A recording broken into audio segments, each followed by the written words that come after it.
Hello बच्चे, कैसे हैं आप सब? I hope all of you must be very good बेटा। This side I am doctor CA Priyanka Saxena और मैं आपको आज एक बहुत ही इंटरेस्टिंग एंड छोटा सा सब्जेक्ट पढ़ाऊंगी, इकोनॉमिक्स। बहुत इजी सब्जेक्ट है, बहुत लॉजिकल है। बस इसमें बच्चे जहाँ पे फंसते हैं वो है इसकी कंसेप्चुअल लैंग्वेज। इसमें जो टर्म्स है कुछ वो थोड़ी टेक्निकल होती हैं, उसको हम साथ साथ समझने की कोशिश करेंगे। तो आइए बेटा, आज हम शुरू करते हैं इकोनॉमिक्स का इंट्रोडक्शन। देखिएगा, मैंने इकोनॉमिक्स के इंट्रोडक्शन को 3 सेगमेंट में बांट दिया है। सबसे पहली बात, इकोनॉमिक्स का बेसिक मीनिंग क्या होता है। दूसरा, इकोनॉमिक्स के बेसिक फंडामेंटल्स क्या होते हैं, जिसके लिए ये सब्जेक्ट क्रिएट किया गया। एंड तीसरा, इकोनॉमिक्स की डेफिनेशन क्या होती है जो ओवर द पीरियड एक्सपर्ट्स ने प्रोवाइड की। तो आइए सबसे पहले हम समझते हैं इकोनॉमिक्स का बेसिक मीनिंग। बेटा, ये जो टर्म इकोनॉमिक्स है ये एक ग्रीक वर्ड से जनरेट हुई है, विच इज ओइकोनोमिया। ओइकोनोमिया एक ग्रीक वर्ड है जिसका लिटरल मीनिंग है हाउस होल्ड मैनेजमेंट। यहाँ पे ओइकोस का लिटरल मीनिंग होता है हाउस होल्ड और नेमियन का लिटरल मीनिंग होता है मैनेजमेंट।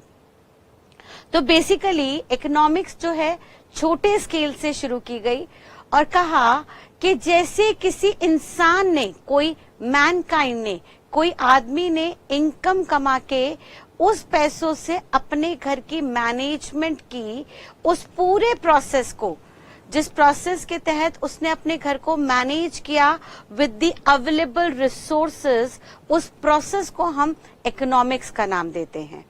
और जैसे एक घर के अंदर एक पर्सन पूरे घर को मैनेज करता है, वैसे ही सर पूरे नेशन की जब हम बात करें, पूरी कंट्री की जब हम बात करें, तो वहां पे कंट्री को भी गवर्नमेंट जो है मैनेज करती है विद द अवेलेबल रिसोर्सेज। तो टेक्निकली स्पीकिंग इकोनॉमिक्स का मतलब है मैनेजमेंट ऑफ रिसोर्सेज। और अगर ये मैनेजमेंट स्मॉल लेवल पे हो रही है, अगर ये मैनेजमेंट घर की हो रही है एक इंडिविजुअल के द्वारा, तो इसको हम माइक्रो इकोनॉमिक्स का नाम देते हैं। और अगर यही मैनेजमेंट कंट्री लेवल पे, नेशन लेवल पे गवर्नमेंट कर रही है, तो उसको हम मैक्रो इकोनॉमिक्स का नाम देते हैं। माइक्रो का लिटरल मीनिंग है छोटा और मैक्रो का लिटरल मीनिंग है बड़ा। तो जब हम किसी घर के एक इंडिविजुअल के पॉइंट ऑफ व्यू से मैनेजमेंट के तरीके समझेंगे तो उसको हम माइक्रो इकोनॉमिक्स का हिस्सा मानेंगे। वेयरएज जब हम लार्ज स्केल में एक कंट्री, एक नेशन के स्टैंड पॉइंट से समझेंगे, from the prospect of government point of view, तो उसको हम मैक्रो इकोनॉमिक्स का नाम देंगे। ठीक है बेटा। फर्दर सर, इकोनॉमिक्स के बेसिक फंडामेंटल क्या होते हैं, ये जो इकोनॉमिक्स है इसको क्यों पढ़ाया जाता है, इसकी क्या जरूरत होती है। तो लॉ मेकर कहता है कि सर जनरली हमने देखा कि जो ह्यूमन वांट्स हैं दे आर अनलिमिटेड। हर इंसान की जो जरूरतें हैं, जो इच्छाएं हैं, वो अनलिमिटेड हैं। सर ऐसे में आप कभी भी किसी भी पर्सन का एग्जाम्पल ले लीजिए, याद कीजिए आप अपने ही बचपने को, जब आप 5th स्टैंडर्ड में पढ़ते थे। जब मुझे याद है, मैं जब 5th स्टैंडर्ड में थी, तो भाई मेरे बर्थडे वाले दिन मेरे पेरेंट्स मुझे 10 रुपए देते थे। और मैं जब 5th स्टैंडर्ड में थी कई साल पहले, तो सर मेरे लिए 10 रुपए नियामत होती थी, बहुत बड़ा अमाउंट होता था। और पेरेंट्स कहते थे जा बेटा इस 10 रुपए से पार्टी कर ले। तो मैं फटाफट जाती थी लोकल शॉप में, पड़ोस की शॉप में, और वहां पे जाके चॉकलेट्स, टॉफीज खरीद लेती थी अपनी मर्जी के। लेकिन जैसे ही मैं चॉकलेट टॉफी लेके दुकान से बाहर निकलती थी और चॉकलेट के रैपर को खोल के खाते हुए आगे बढ़ती थी, तभी मुझे दिखता था कि अरे आगे आइसक्रीम ट्रॉली पे एक बच्चा आइसक्रीम खा रहा है।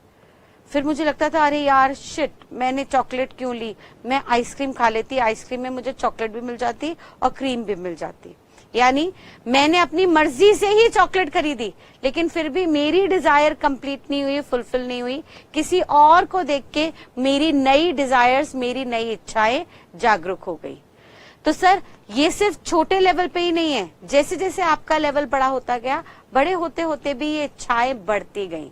यानी जब 5th से मैं पहुंची कॉलेज के अंदर, तो कॉलेज में मेरे बर्थडे वाले दिन पेरेंट्स मुझे 1000 रुपए दे देते थे और कहते थे जा बेटा अपना बर्थडे सेलिब्रेट कर। और ऐसे में मैं पहुंचती थी कॉलेज, बड़े टशन में अपने फ्रेंड्स को बुलाती थी कि चलो चलो आओ ट्रीट देते हैं। ट्रीट देते थे फ्रेंड्स को ट्रीट देने में पूरे 1000 रुपए खर्च। तभी वहां से निकले और बाहर निकल के मैं मार्केट से घूमती हुई फ्रेंड्स के साथ जब घर लौट रही थी तो देखा मार्केट में एक बहुत ही खूबसूरत ड्रेस टंगी हुई थी। उसका प्राइस पूछा तो प्राइस पता लगा 600 रुपए है।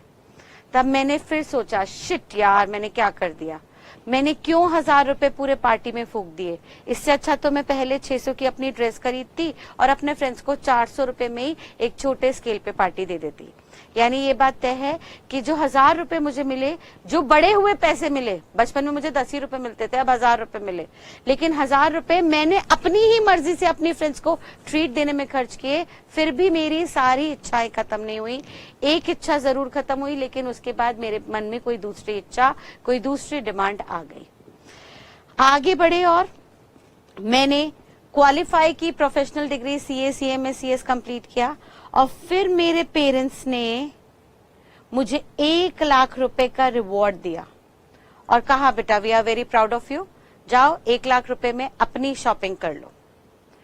मैंने फटाफट से 1 लाख रुपए में से 40,000 रुपए का आईफोन खरीद लिया और 60,000 रुपए मैंने अपने कपड़े लत्ते, ज्वेलरी में अपनी एक चेन बनवा ली, गोल्ड चेन, छोटे छोटे कानों के टॉप्स बनवा लिए, उसमें शॉपिंग पे खत्म कर दिया। और जब शॉपिंग करके वापस लौट रही थी तो मैंने देखा मेरी एक फ्रेंड है वो स्कूटी पे जा रही थी, तो मेरे को फिर मन हुआ शिट यार, मैंने क्यों ये 40,000 का आईफोन ले लिया, इससे अच्छा तो मैं 5,000 का फोन ले लेती और साथ में एक स्कूटी ले लेती, इससे मेरा ऑफिस का आने जाने का भी किराया बच जाता। यानी देखिए आपके हाथ में जो पैसे हैं वो बढ़ते जा रहे हैं। पहले 10 रुपए मिले, फिर 1000, फिर 1 लाख। आपकी कमाई, आपके हाथ में कैश इनफ्लो बढ़ता चला गया, लेकिन पैसा बढ़ने के साथ साथ आपकी इच्छाएं भी बड़ी होती चली गई। यानी जो आपकी इच्छाएं हैं वो हमेशा अनलिमिटेड रहेंगी। जब तक आप जिंदा हो तब तक आपकी इच्छाएं बढ़ती रहेंगी। आपकी एक इच्छा पूरी होगी तो उसके बाद आपकी दूसरी डिजायर आ जाएगी, दूसरी डिजायर पूरी होगी तो आपको तीसरी चीज चाहिए होगी। तो सर इकोनॉमिक्स कहता है कि ह्यूमन वांट्स आर अनलिमिटेड, लेकिन उन ह्यूमन वांट्स को पूरा करने के लिए जो मीन्स है, मीन्स का मतलब होता है रिसोर्सेज। जो रिसोर्सेज है आपके पास, जो पैसे हैं, वो पैसे जो होते हैं वो स्केर्स होते हैं। स्केर्स का लिटरल मीनिंग कहूं तो लिमिटेड होते हैं। लिटरली स्केर्स का मीनिंग होता है कमी। यानी जितनी आपकी इच्छाएं हैं, पैसा आपके पास जो होगा वो उससे कम ही रहेगा। स्केर्सिटी का लिटरल मीनिंग होता है a situation when supply of resources are less than demand for resources. आपकी रिसोर्सेज के लिए जो डिमांड है वो हमेशा ज्यादा रहेगी, वेयर एज आपके पास जितने रिसोर्सेज अवेलेबल है वो आपके पास आपके अकॉर्डिंगली जरूरत से हमेशा कम रहेंगे। आप कल को लेट्स से प्रोफेशनल डिग्री ले लेते हो और आपको 10 लाख की जॉब लगती है तो 10 लाख भी आपको कम पड़ जाएंगे, क्योंकि 10 लाख में से आप 6 लाख का तो लोन ले लोगे, गाड़ियां खरीद लोगे, लोन पे घर खरीद लोगे। सर आपकी कमाई बढ़ी 10 लाख से 50 लाख हुई तो जैसे जैसे आपकी कमाइयां बढ़ेंगी आप अपने खर्चे भी बड़े कर लोगे। यानी ये बात तय रहेगी कि जितने भी आपके रिसोर्सेज हैं आपकी जरूरतों के हिसाब से हमेशा कम पड़ेंगे। और लॉ मेकर कहता है कि ये जो आपकी जरूरतें हैं, जो ह्यूमन वांट्स हैं और जो उसके रिसोर्सेज हैं, इन दोनों में हमेशा 36 का आंकड़ा रहेगा। ह्यूमन वांट्स इनडेफिनिट होंगी और जो रिसोर्सेज हैं वो लिमिटेड होंगे। देयरफॉर इकोनॉमिक्स एक ऐसा प्रोसेस है जिसके तहत आप अपने लिमिटेड रिसोर्सेज से अपनी जरूरतों को पूरी कर सकते हो। यानी सिंपल सी बात, आपके पास मान लीजिए सैलरी आई 1 लाख रुपए की, तो क्या 1 लाख रुपए की सैलरी आते ही अगले दिन आप 5 दिन की छुट्टी पे चले जाओगे? क्या आप ये बोलोगे भाई मैं तो जा रहा हूँ दुबई छुट्टियों पे और 1 लाख रुपए खर्च करके आ रहा हूँ? नहीं सर, अगर कोई समझदार इंसान होगा तो वो कहेगा कि भाई मेरे पास जितनी कमाई आई, मेरे पास जितने रिसोर्सेज, जितना पैसा आया, उस पैसे को मैं सही तरह से मैनेज करूंगा और अपने घर वालों की सारी जरूरतों को समझते हुए रिस्पेक्टिवली जो जो बेसिक जरूरतें हैं, रोटी कपड़ा मकान, भाई रोटी का खाने पीने का खर्चा होगा, कपड़े का शॉपिंग होगी, मकान या तो किराए पे लिया होगा या लोन पे खरीदा होगा जिसकी ईएमआई जानी होगी, या सर अगर आपने खुद परचेज भी कर लिया और ईएमआई पूरी हो गई तो हो सकता है आपने कुछ और सेविंग्स, कुछ और इन्वेस्टमेंट्स की हो। तो एक समझदार आदमी क्या करेगा, उसकी जितनी कमाई आएगी उसको अपने लिमिटेड रिसोर्सेस से ज्यादा जरूरतें पूरी करने की कोशिश करेगा। और वो प्रोसेस जिसके तहत एक पर्सन अपने लिमिटेड रिसोर्सेस से अपनी अनलिमिटेड डिजायर्स को इक्वेट कर सकता है, यानी लिमिटेड रिसोर्सेस से चॉइसेस बना सकता है कि सर कौन सा बेस्ट ऑल्टरनेटिव रहेगा मेरी मैक्सिमम जरूरतों को पूरा करने के लिए विद द अवेलेबल रिसोर्सेस। उस चॉइस को हम इकोनॉमिक्स का नाम देंगे। सर आज आपके पास 1 लाख रुपए की कमाई आई तो आपकी चॉइस है, आप चाहो तो 1 लाख रुपए थाईलैंड जाके बैंकॉक की छुट्टियों में उड़ा दो, चाहो तो 1 लाख रुपए की बाइक खरीद लो, चाहे तो 1 लाख रुपए का मोबाइल खरीद लो, और चाहे तो 1 लाख रुपए में अपनी सारी जरूरतें थोड़ी थोड़ी करके मैनेज कर सकते हो। तो लॉ मेकर कहता है कि इकोनॉमिक्स एक ऐसा प्रोसेस है जिसमें पर्सन जो है अपने लिमिटेड रिसोर्सेस से अपनी अनलिमिटेड डिजायर्स को कुछ हद तक सिलेक्ट कर सकता है by different choices. Sir choices बनाता है वो डिफरेंट ऑल्टरनेटिव से कि ये 1 लाख रुपए में किस पे खर्च करूं, गाड़ी पे खर्च करूं, मोबाइल पे खर्च करूं, छुट्टियों में जाऊं या घर की बेसिक जरूरतों को पूरा करूं। तो वो जो जरूरतों को पूरा करने के लिए वो जो चॉइस मेकिंग कर रहा है फ्रॉम डिफरेंट ऑल्टरनेटिव्स, इस साइंस को हम इकोनॉमिक्स का नाम देते हैं। क्लियर है? तो इकोनॉमिक्स क्या है? Economics is making choices between alternatives.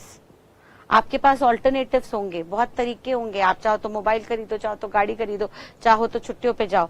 तो जितने ऑल्टरनेटिव्स अवेलेबल है उन ऑल्टरनेटिव्स में से कोई एक ऑल्टरनेटिव चुनना फ्रॉम द अवेलेबल रिसोर्सेज, उसको हम नाम देंगे इकोनॉमिक्स का। और चॉइस का लिटरल मीनिंग क्या होगा? Choice refers to the process of selection. कोई भी एक ऑल्टरनेटिव को चुनना, process of selection from the available limited alternatives, जितने भी ऑल्टरनेटिव्स आपके पास अवेलेबल है। अब भाई छुट्टी पे बैंकॉक जाना जरूरी नहीं है हर एक के पास ऑल्टरनेटिव हो, क्योंकि अगर आपको इंडिया से बाहर जाना है तो आपके पास पासपोर्ट होना जरूरी है, और अगर किसी इंडिविजुअल के पास पासपोर्ट नहीं है तो उसके पास बाहर जाने का फिलहाल कोई ऑल्टरनेटिव नहीं है। उनके पास जो अवेलेबल लिमिटेड ऑल्टरनेटिव है वो हो सकते हैं कि एक बाइक खरीद ले, हो सकता है फोन खरीद ले, हो सकता है बाकी कोई और अवेलेबल ऑल्टरनेटिव्स में से कोई और चॉइस चूज करें। तो वो चॉइस का मतलब कहता है कि ये एक ऐसा प्रोसेस है जिससे इंसान अवेलेबल ऑल्टरनेटिव्स में से कोई एक ऑल्टरनेटिव सिलेक्ट करता है जो इमर्ज होते हैं फ्रॉम दी रीजन। पहला reason that resources are scarce. हमें बहुत सारे ऑल्टरनेटिव्स में से एक ऑल्टरनेटिव ही क्यों चुनना पड़ता है? क्योंकि सर जो हमारे कमाइयां हैं, हमारे रिसोर्सेज हैं, वो लिमिटेड हैं, स्केर्स हैं। और दूसरा, resources can be allocated two alternative use. भाई पैसा आपके हाथ में आ गया, अब इस पैसे से आप कुछ भी करो, ये आपकी मर्जी है। आप पहले दिन सैलरी आते ही उससे 1 लाख का मोबाइल फोन खरीद लो, ये आपकी मर्जी है। लेकिन अगर आपने पूरा 1 लाख रुपए पहले ही दिन में खर्च कर दिया तो आगे 29 दिन महीने के खर्चे आप कैसे निकालेंगे वो आपको तय करना होगा, क्योंकि 1 लाख रुपए का फोन लेने की चॉइस भी आप ही की थी। तो लॉ मेकर कहता है कि सर इकोनॉमिक्स एक ऐसा प्रोसेस है, ध्यान से समझिए, हमने पहले कहा इकोनॉमिक्स एक ऐसा प्रोसेस है जिसमें बंदा चूज करता है फ्रॉम द अवेलेबल ऑल्टरनेटिव्स। और चूज करना एक ऐसा प्रोसेस है जिसमें पर्सन सिलेक्शन करता है बेस्ट ऑल्टरनेटिव की जो वो चुन सके, क्योंकि वो सारे ऑल्टरनेटिव्स नहीं चुन सकता। उसके पास जो रिसोर्सेज है, जो कमाई है, लिमिटेड है, 1 ही लाख रुपए है। तो सर वो उसी 1 लाख से गाड़ी, मोबाइल, बैंकॉक की छुट्टियां सब कुछ नहीं कर सकता, उनमें से कोई एक ही ऑल्टरनेटिव चुन सकता है। तो सर क्योंकि उसके रिसोर्सेज लिमिटेड हैं और उसके पास बहुत सारे ऑल्टरनेटिव्स अवेलेबल है, तो लिमिटेड रिसोर्सेज से बहुत सारे ऑल्टरनेटिव में से कौन सा ऑल्टरनेटिव चुने, इस प्रोसेस को हम चॉइस कहेंगे।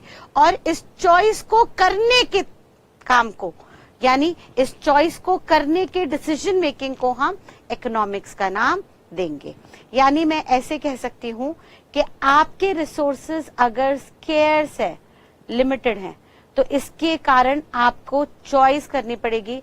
आप सारे ऑल्टरनेटिव्स एक्सरसाइज नहीं कर सकते क्योंकि आपके पास 1 ही लाख रुपए की इनकम है।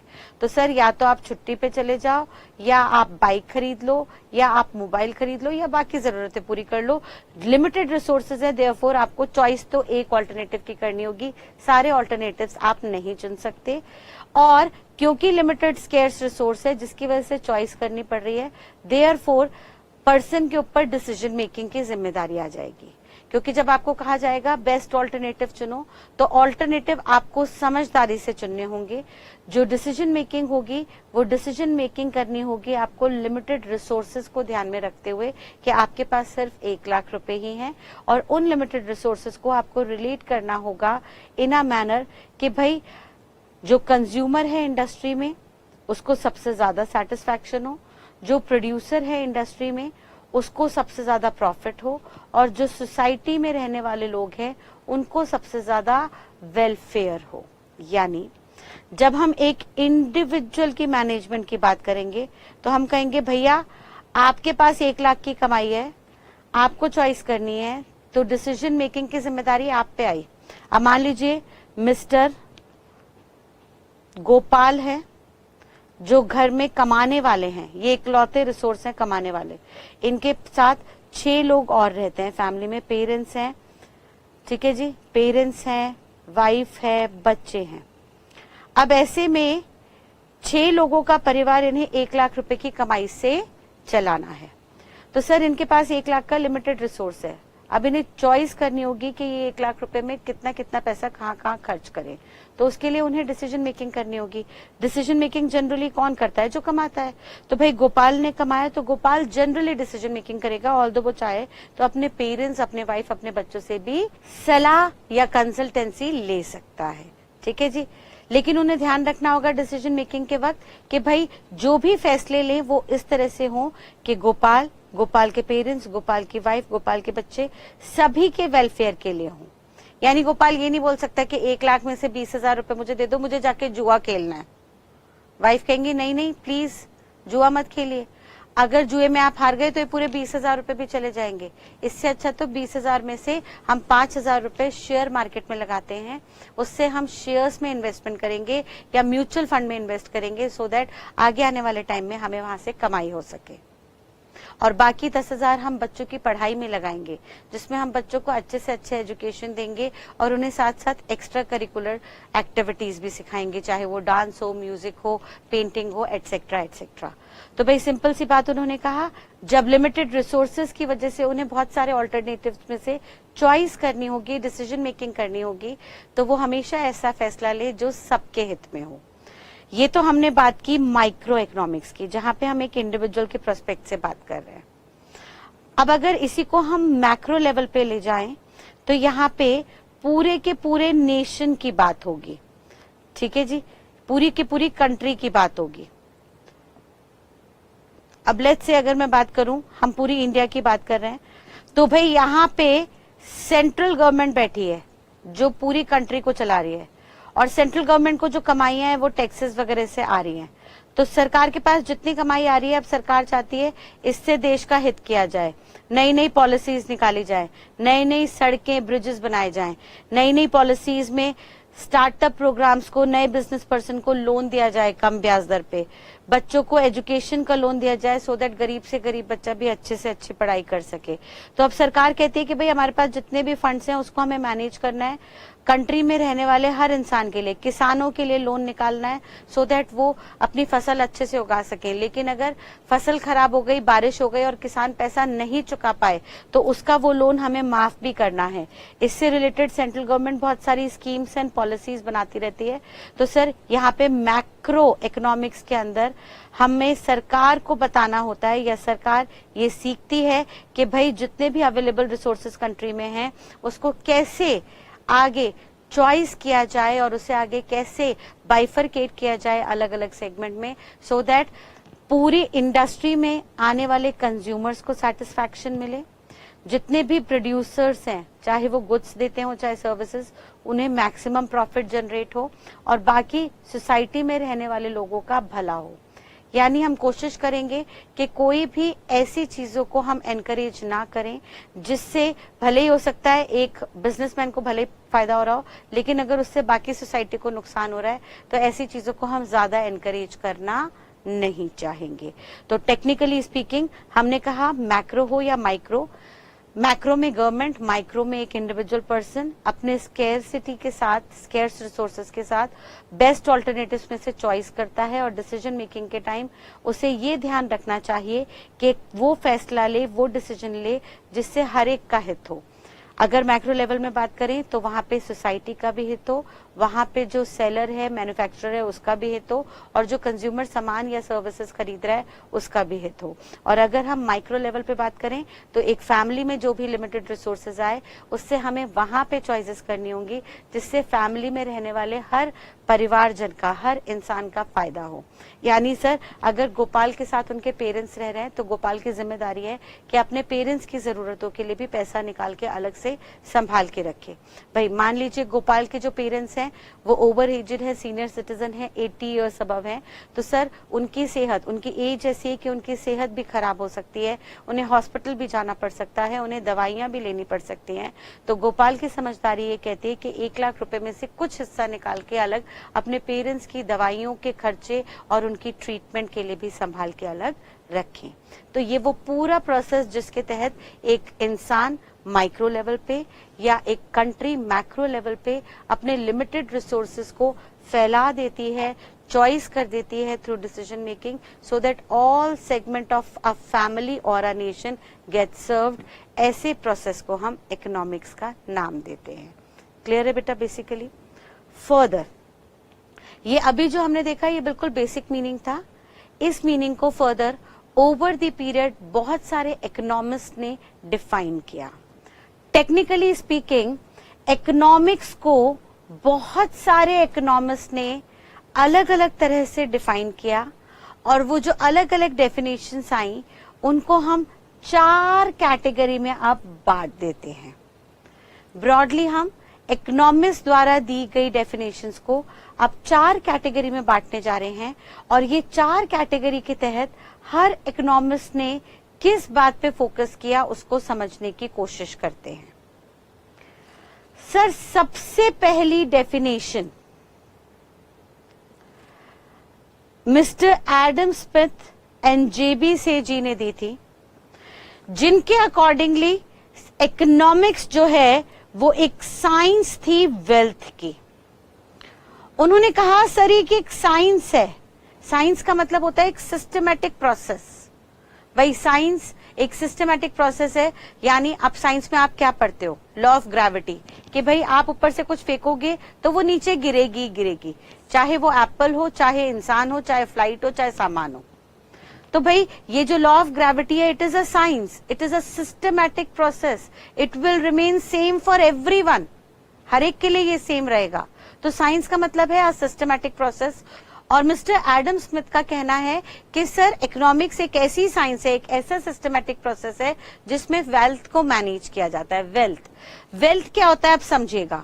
अब सर ये एक बहुत ही वाइड टर्म है जिसको लेके इंडस्ट्री में बहुत तरीके के डिस्प्यूट्स रहे। ब्रॉडली ओवर द पीरियड देखा गया कि वेल्थ जो है 2 तरीके की होती है। एक तो होती है मटीरियल वेल्थ, एक होती है non material wealth. Material wealth का मतलब होता है सर वस्तुगत चीजें, मटीरियल थिंग्स, जैसे pen, mobile phone, jewellery, assets, गाड़ी, घर, बंगला, ऑफिस, एटसेट्रा एटसेट्रा एटसेट्रा। कोई भी ऐसी चीज जो टेंजिबल है, फिजिकल है, देखी जा रही है, मटीरियल है, जिसके लिए लोग, जिसको कमाने के लिए लोग लगे हुए हैं, वो मटीरियल वेल्थ का हिस्सा है। लाइक आपने घर खरीदा सुंदर सा, उसको अंदर से डेकोरेट किया, आपने खूब नए नए तरीके के फर्नीचर्स, नए नए तरीके के इंटीरियर्स लेके आए अपने घर को सजाने के लिए, आपने गाड़ी खरीदी, आपने एक मोबाइल फोन खरीदा, आप एक लग्जूरियस ट्रिप पे गए घूमने के लिए जहाँ पे आप एक लग्जूरियस होटल के अंदर रुके, वहां पे आपने अच्छी अच्छी साइट्स को विजिट किया। तो सर टेक्निकली ये सारी चीजें क्या हैं? मटेरियल वर्ल्ड की चीजें हैं, मटेरियल वेल्थ से रिलेटेड चीजें हैं जिनको आप फिजिकली एंजॉय कर सकते हो। वेयरएज कुछ होती है non material wealth. Non material wealth का मतलब है सर ये इनसाइड होती है, इनसाइड आपके अंदर आपको महसूस करनी होती है, लाइक आपका नॉलेज, आपकी एजुकेशन, आपके स्किल्स, आपकी वैल्यूज, आपके संस्कार। तो भाई जो एडम स्मिथ जी हैं उन्होंने कहा हमारे अकॉर्डिंगली इकोनॉमिक्स जो है वो सिर्फ और सिर्फ मटेरियल वेल्थ की बात करती है, आपके नॉन मटेरियल वेल्थ से हमें कुछ लेना देना नहीं है। आपके संस्कार क्या है, आपकी वैल्यूज क्या है, आपकी एजुकेशन क्या है, आपके पर्सनल स्किल्स क्या है, इससे हमें कुछ लेना देना नहीं है। हम तो सिर्फ और सिर्फ मटेरियल वर्ल्ड की बात करेंगे, मनी की बात करेंगे, उन मटेरियलिस्टिक आइटम्स की बात करेंगे जो आप फिजिकली एंजॉय करते हो। तो यहाँ पे एक सबसे बड़ा लूप होल आया जिसके तहत economist Adam Smith and J B से के अकॉर्डिंगली उन्होंने सिर्फ और सिर्फ मटेरियल वेल्थ को ही इकोनॉमिक्स माना, उन्होंने इस मटेरियल वेल्थ की साइंस को इकोनॉमिक्स माना और यहाँ पे उन्होंने सिर्फ और सिर्फ इस मटेरियल वेल्थ की जनरेशन पे फोकस किया। उन्होंने कहा सर हमारा फोकस सिर्फ और सिर्फ इस पे है कि पैसा इंसान कैसे कमाए। इकोनॉमिक्स का मतलब होगा एक इंसान पैसा अपनी इकोनॉमी में कैसे कैसे कमा सकता है। सर वो चाहे तो गुड्स फिजिकली मैन्युफैक्चर करे, मैनमेड मैन्युफैक्चरिंग करे या उनकी नेचुरल प्रोडक्शन करे और फिर मैन्युफैक्चरिंग या प्रोडक्शन करके उन्हें बेचे, या कोई पर्सन पीछे मैन्युफैक्चरर से सामान खरीद के आगे ट्रेडिंग करे, उन्हें आगे बेचे, या कोई पर्सन गुड्स से डील ना करे, वो सिर्फ और सिर्फ सर्विसेज दे। तो सर यहाँ पे फोकस किया जा रहा है सिर्फ और सिर्फ इकोनॉमिक्स में कमाई के जरियों पे कि भाई कोई भी मटेरियल वेल्थ कैसे कैसे जनरेट कर सकता है, अर्न कर सकता है। यानी यहाँ पे फोकस सिर्फ और सिर्फ किस पे है? बस पैसा कमाओ, पैसा कमाओ, पैसा कमाओ, और किसी चीज से मतलब नहीं है। आपका काम है सिर्फ पैसा कमाते जाना। एंड ये अप्रोच जो है is not good for a nation. अगर किसी भी नेशन के अंदर हर पर्सन सिर्फ पैसा कमाने में लग जाए तो सर हो सकता है पैसा कमाने की होड़ में वो बहुत सारे रिश्ते, बहुत सारी वैल्यूएबल चीजें अपने पीछे छोड़ दे। जैसे ओवर द पीरियड आपने सुना होगा या देखा होगा कि कुछ लोग पैसा कमाने के पीछे इतना पागल हो जाते हैं कि उन्हें पीछे मतलब नहीं उनके परिवार वाले क्या कर रहे हैं। वो महीनों महीनों अपने बच्चों से नहीं मिल पाते, भाई बाहर बिजनेस ट्रिप्स पे घूम रहे हैं अपने बिजनेस को एक्सपैंड करने के लिए। ना उनके पास अपने बच्चों के लिए टाइम है, ना फैमिली के लिए टाइम है। और तो और ये सब बातें छोड़िए, वो पैसा कमाने की होड़ में इतने अंधे हो जाते हैं कि वो अपने संस्कार, अपनी वैल्यूज भी भूल जाते हैं और दूसरे को धोखा देते हैं, दूसरे के कंधे पे बंदूक रख के या दूसरे को पायदान बना के उसके ऊपर चढ़ के आगे बढ़ने की कोशिश करते हैं। तो सर यहाँ पे नेशन के अगर स्टैंड पॉइंट से देखा जाए तो ये एक गलत थ्योरी है, क्योंकि सर यहाँ पे आप नेशन की ना तो नॉन मटेरियल वेल्थ की बात कर रहे हो, ना ही आप उन्हें बता रहे हो कि कैसे एथिकली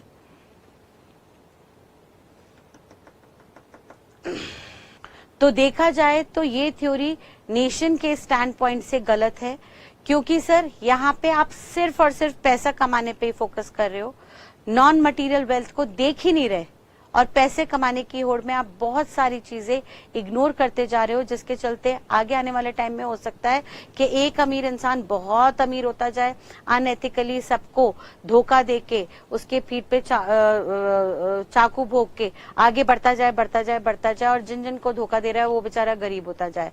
तो गरीब गरीब होता जाएगा, अमीर अमीर होता जाएगा। तो ऐसे में भी ऐसे नेशन की कैसे ग्रोथ और डेवलपमेंट होगी जहां पे एक पर्सन को बोला गया आप सिर्फ और सिर्फ मटीरियल वेल्थ पे ही फोकस करो।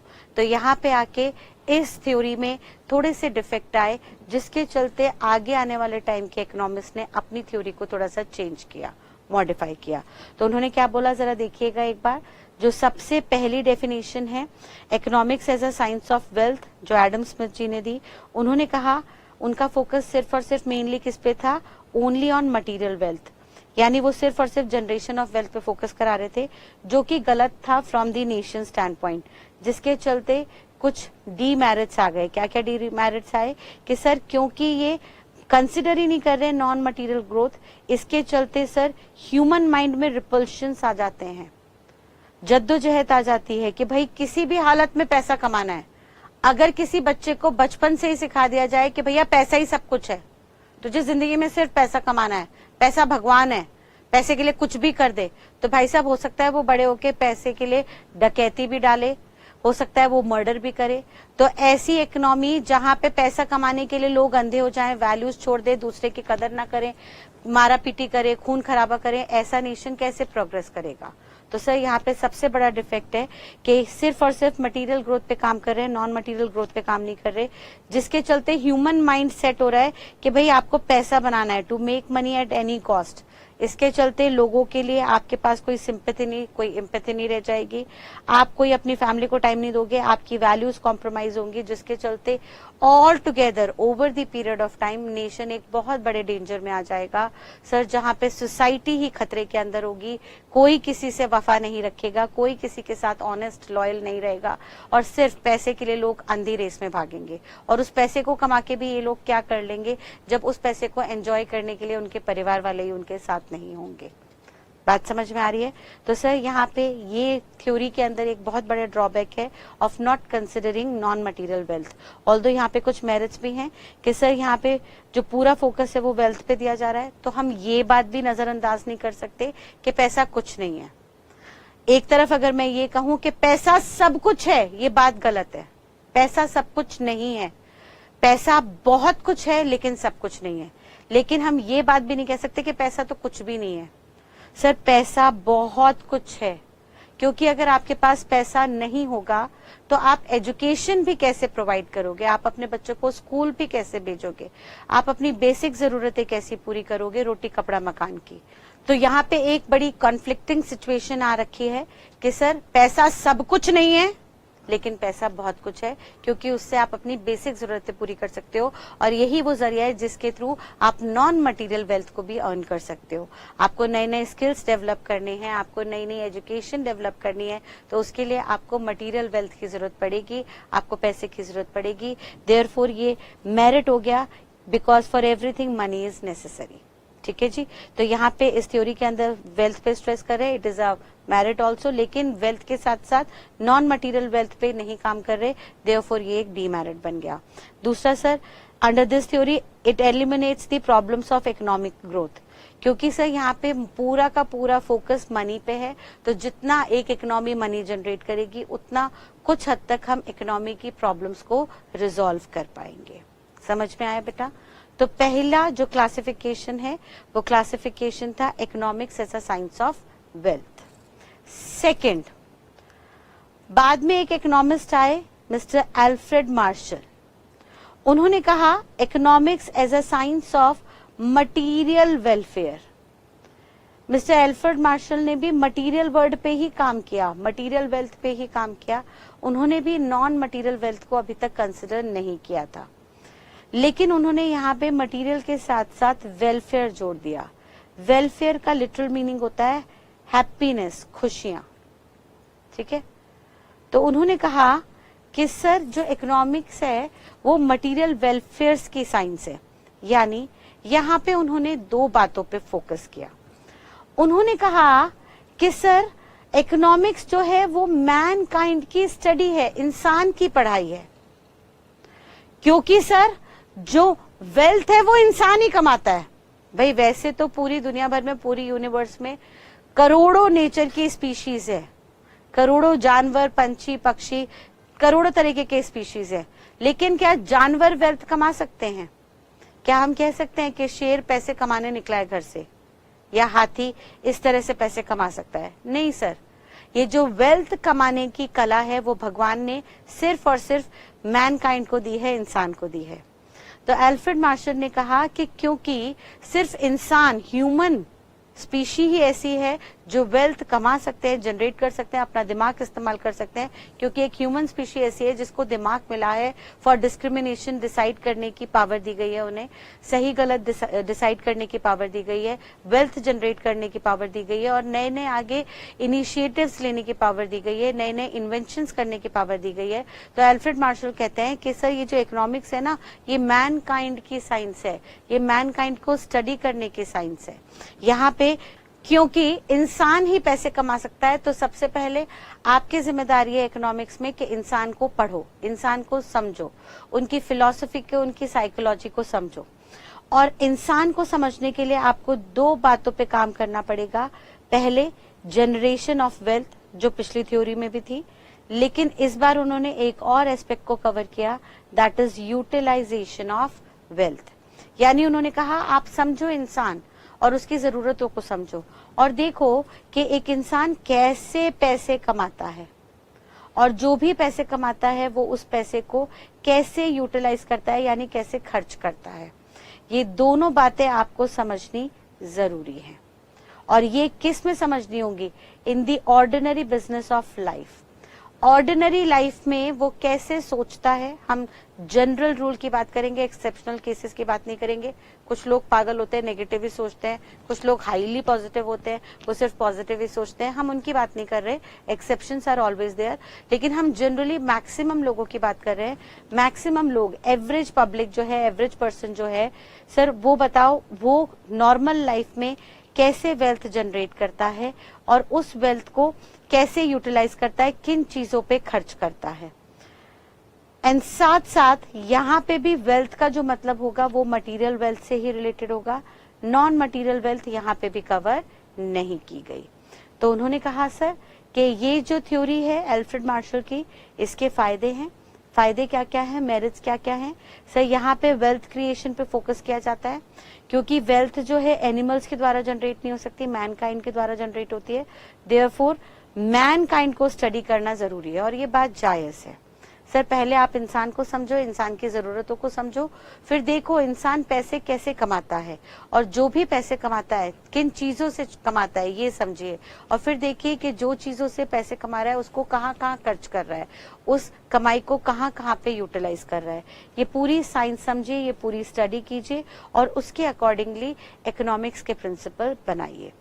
यानी इस थ्योरी के अंदर जो है मेनली मैनकाइंड को प्रेफरेंस दी गई है over wealth, and this is good. यहाँ पे प्रेफरेंस है, man gets precedence over wealth. Precedence का लिटरल मीनिंग होता है इंपॉर्टेंस। तो यहाँ पे एल्फ्रेड मार्शल ने कहा कि वेल्थ को समझने से पहले मैनकाइंड को समझो, क्योंकि वेल्थ क्रिएट करने वाला इंसान है, वेल्थ अपने आप से क्रिएट नहीं हो सकती। तो वेल्थ को मत समझो, वेल्थ समझनी है तो वेल्थ को क्रिएट करने वाला जो माइंड है, इंसानी माइंड, मैनकाइंड, उसको समझो। जब आप उसकी साइकोलॉजी समझ लोगे तो वो किस साइकोलॉजी से, किन चीजों से पैसे कमाता है, फिर वो कमाए हुए पैसे कहाँ कहाँ खर्च करता है, आप उसका लॉजिक समझ पाओगे, और उसके अकॉर्डिंगली इकोनॉमिक साइंस के अंदर प्रिंसिपल्स ड्राफ्ट कर पाओगे। बात समझ में आई? तो सर ये अनदर बेनिफिट हो गया that man is getting precedence over wealth. Man को ज्यादा इंपॉर्टेंस मिल रही है, और ये लॉजिकल भी है, जायज बात है। वेल्थ तो एक नॉन लिविंग थिंग है, वो तो अपने आप से जनरेट हो ही नहीं सकती है सर, उसको तो जनरेट करने के लिए एक लिविंग बीइंग चाहिए, which is a human being. तो ह्यूमन बीइंग को समझो, आपको धीरे धीरे इकोनॉमिक्स भी पूरी समझ में आ जाएगी। ठीक है जी। देन सेकेंड जो मेरिट है वो ये कहता है, it emphasises on social welfare. से यहाँ पे एक नया सेगमेंट आया। पिछली वाली थ्योरी में हम वेलफेयर की बात नहीं कर रहे थे, वहां पे हम कह रहे थे भाई पैसे कमाओ, पैसे कमाओ, कमाते जाओ और कुछ देखने की जरूरत नहीं है।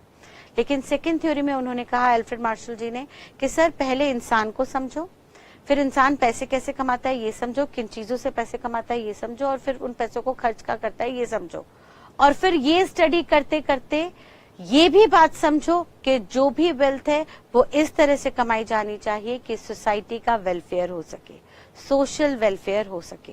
लेकिन यहाँ पे अगेन जब हम सोशल वेलफेयर की बात कर रहे हैं तो हम सिर्फ और सिर्फ मटेरियल वेलफेयर की बात कर रहे हैं, नॉन मटेरियल वेलफेयर अभी भी इन्होंने इस थ्योरी के अंदर कवर नहीं किया। भाई उन्होंने कहा जब इंसान पैसा कमाएगा तो भाई उसको बोलो कि पैसा इस तरह से कमाओ कि अपनी फैमिली को तो खुश रख पाओ, अब पता लगा आप पैसा कमा रहे हो और पैसा कमा के सारा का सारा जुए में खर्च करके आ रहे हो, तो क्या फायदा। आप पैसा कमाओ, उस पैसे से अपने परिवार के लोगों पे खर्चा करो, उन्हें घुमाओ फिराओ, छुट्टी मनाओ, सब तरह से करो, लेकिन सोसाइटी के वेलफेयर का जरूर सोचना इन मटेरियल टर्म्स। बात समझ में आ रही है? ठीक है बच्चे, तो ये तो बेसिकली हमारे हो गए फायदे, लेकिन अब इसके कुछ नुकसान भी हैं। देखिएगा नुकसान क्या क्या हो जाते हैं। वो कहता है सर यहाँ पे इकोनॉमिस्ट जो है ना, वो सिर्फ और सिर्फ मटेरियल वेलबींग पे ही फोकस कर रहा है। अगेन मटेरियल पे हो रहा है, नॉन मटेरियल तो कोई पूछ ही नहीं रहा भाई, वो भी तो जरूरी है। सोचिए अगर एक इकोनॉमी में सिर्फ पैसे कमाने की होड़ में सब लगे रहे, वैल्यूज खत्म हो जाएं, तो क्राइम रेट कितना बढ़ जाएगा, रिश्वतें बढ़ जाएंगी, मर्डर बढ़ जाएंगे, रेप बढ़ जाएंगे, क्या क्या होगा आप सोच भी नहीं सकते। तो ऐसे केस में उन्होंने कहा आप सिर्फ मटेरियल पे मत फोकस कीजिए ना, आप सिर्फ मटेरियल ही देखे जा रहे हैं। और दूसरा सर यहाँ पे आपने ऑल दो वेलफेयर वर्ड बोल तो दिया, लेकिन ये वेलफेयर वर्ड ही बड़ा वेग है, अनसर्टेन है। वेग का लिटरल मीनिंग होता है अनसर्टेन। सर आपने कहा मटेरियल वेलफेयर देखना, तो मटेरियल भाई एक मटेरियल मतलब ऑब्जेक्ट, ठीक है, एक्सटर्नल ऑब्जेक्ट, और वेलफेयर मतलब खुशी। तो एक्सटर्नल ऑब्जेक्ट देख के तो कोई भी खुश हो सकता है। आज आपको आपके पेरेंट्स फोन दे, मोबाइल फोन, आप बहुत खुश हो जाओगे। 10 दिन बाद वो फोन पुराना हो गया, आपको फर्क भी नहीं पड़ता। उसके बाद 2 महीने बाद फादर आपको लाके बाइक दे, आप बहुत खुश होगे, लेकिन 1 महीने बाद वो बाइक पुरानी हो गई, आपको फर्क भी नहीं पड़ता, आप भूल जाओगे। तो ऐसे केस में भाई आप सिर्फ और सिर्फ खुशी मटीरियल एस्पेक्ट में नाप रहे हो, तो ये थोड़ी वेग है, अनसर्टेन है, क्योंकि एक्सटर्नल चीजों से तो बच्चा भी खुश हो जाता है, बड़ा भी खुश हो जाता है, बट वो जो खुशी होती है बहुत लिमिटेड पीरियड के लिए होती है। एक चीज आपके पास आ गई तो जब नई नई आई तभी आप खुश होते हो, जब वो चीज पुरानी हो गई उसके बाद वो खुशी परसिस्ट नहीं करती। यानी आपके पास अगर आईफोन का लेटेस्ट मॉडल आ गया तो क्या आप जिंदगी भर खुश रहने वाले हो? नहीं सर, आप 1 दिन, 10 दिन, 1 महीना, 2 महीना, जब तक आप उसको अपने सारे फ्रेंड्स को, अपने नेबर्स को, अपने रिलेटिव्स को नहीं दिखा देते, नहीं बता देते, तब तक आप खुश हो। लेकिन एक बार सबको पता लग गया, उसके बाद वो मोबाइल फोन कहाँ पड़ा है आपको फर्क भी नहीं पड़ता। यानी बाद में एक टाइम लिमिट के बाद आप मटीरियल चीजों से कंटिन्यूअस हैप्पीनेस ऑब्टेन नहीं कर सकते। हाउएवर अगर आप मेंटली ग्रोन अप हो, मैच्योर्ड हो, अगर आपकी एजुकेशन अच्छी है, आप स्किल्ड हो, तो सर हो सकता है आप through out the life happy रह सको। इट्स इनटू द माइंड, और जो माइंड में वेल्थ है वो आपकी नॉन मटेरियल है, जिसको इकोनॉमिस्ट यहाँ पे कंसिडर कर ही नहीं रहा। क्लियर है पॉइंट? तो उन्होंने कहा सर यहाँ पे जो वेलफेयर वर्ड है वो बहुत अनसर्टेन है, क्लियर नहीं है, ये भी एक हमारा डीमेरिट है। ठीक है जी। देन उसके बाद हमारे पास थर्ड क्लासिफिकेशन आई of economics as a science of scarcity और choice making। उन्होंने कहा सर जो इकोनॉमिक्स है वो scarcity, कमी बताती है, कमी की साइंस है, और कमी होने के कारण, रिसोर्सेस की लिमिटेशंस होने के कारण we become bound to make choices. अगर हमारे पास नोटों का अंबार रख दिया जाए, अनगिनत नोट रख दिए जाए और कहा जाए कि भैया ये पैसा खर्च करो, तो हमारे पास फिर चॉइस करने की जरूरत नहीं है। हमारे पास जो ऑप्शन आएगा हम उसे एंटरटेन कर लेंगे। अच्छा, नोटों भरा घर बना हुआ है, लाओ 1 गड्डी दो, जाके मैं गाड़ी खरीद लेती हूँ, लाओ दूसरी गड्डी दो, मैं मोबाइल फोन खरीद लेती हूँ, लाओ 10 गड्डी और दो, मैं बंगला खरीद लेती हूँ, लाओ 50 गड्डी और दो, मैं एयरक्राफ्ट खरीद लेती हूँ, लाओ 100 गड्डी और दो, मैं पूरा का पूरा एक टाउन खरीद लेती हूँ जहाँ पे पूरा फैक्ट्री चलाऊंगी और टाउनशिप हैंडल करूंगी। तो सर अगर कहीं पे आपको रिसोर्सेज लिमिटेड नहीं रहते तो फिर आपको चॉइस करने की जरूरत ही नहीं होती, फिर तो आपके मन में जो आता, जो डिजायर्स होती हैं, आप उसको कभी भी कैसे भी पूरा कर लेते। लेकिन क्योंकि ऐसा संभव नहीं है, प्रैक्टिकली पॉसिबल नहीं है, और आपके रिसोर्सेज जो है, आपकी जो कमाई जो है वो लिमिटेड है, therefore you are bound to spend such limited resources in the selected alternatives.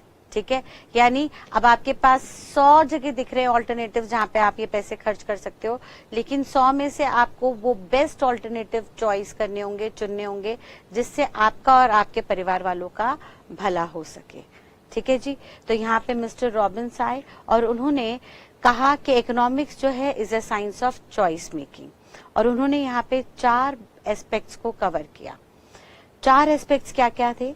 सबसे पहला उन्होंने कहा economics is a science.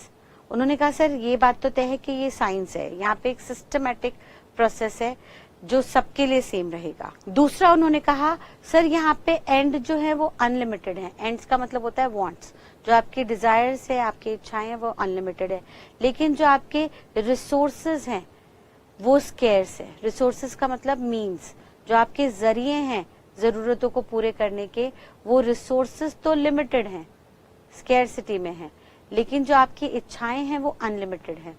Therefore आपकी मजबूरी है कि आप अपने लिमिटेड रिसोर्सेज के अकॉर्डिंगली डिफरेंट ऑल्टरनेटिव्स में से कुछ वो पर्टिकुलर चीजें चूज करें जो अनलिमिटेड वांट्स में से मेन डिजायर्स आपकी फुलफिल कर सके।